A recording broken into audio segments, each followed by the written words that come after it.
Big boss Malayalam season 7 ഇപ്പോഴിത് ആവേശകരമായി പോയിക്കൊണ്ടിരിക്കുമ്പോൾ ബിഗ് ബോസിൽ ഏറ്റവും കൂടുതൽ വേദനിപ്പിച്ചൊരു എവിക്ഷനായിരുന്നു അപ്പാനി ശരത്തിൻ്റേത്.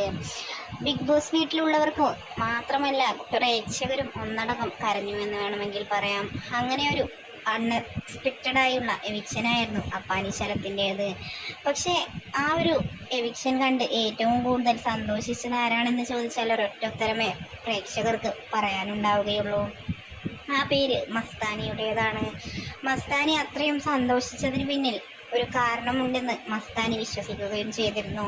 പ്രേക്ഷകരോട് നന്ദി പറഞ്ഞുകൊണ്ടും മസ്താനി ക്യാമറ കണ്ണുകൾക്ക് മുന്നിലെത്തുകയും ചെയ്തിരുന്നു. ഇപ്പോഴിതാ ഇന്ന് മസ്താനിയാണ് ബിഗ് ബോസ് വീട്ടിൽ നിന്ന് വിടവാങ്ങിയിട്ടുള്ളത്. അതുകൊണ്ട് തന്നെ അപ്പാനി ശരത്തിൻ്റെ ഇന്നത്തെ സ്റ്റോറിയാണ് വളരെയധികം ആരാധകരുടെ ശ്രദ്ധ പിടിച്ചു പറ്റിയിട്ടുള്ളത്. സ്റ്റോറി എന്താണെന്നാൽ ഞാനൊന്നും മറന്നിട്ടില്ല എന്നും മറക്കാൻ ഞാൻ മരിച്ചിട്ടില്ല എന്നുമായിരുന്നു അപ്പാനി ശരത്തിൻ്റെ വാക്കുകൾ. എന്തു തന്നെയായാലും മസ്താനിക്കിട്ടൊരു കൊട്ടാണത് എന്ന് എല്ലാവർക്കും തന്നെ മനസ്സിലായിട്ടുണ്ട്.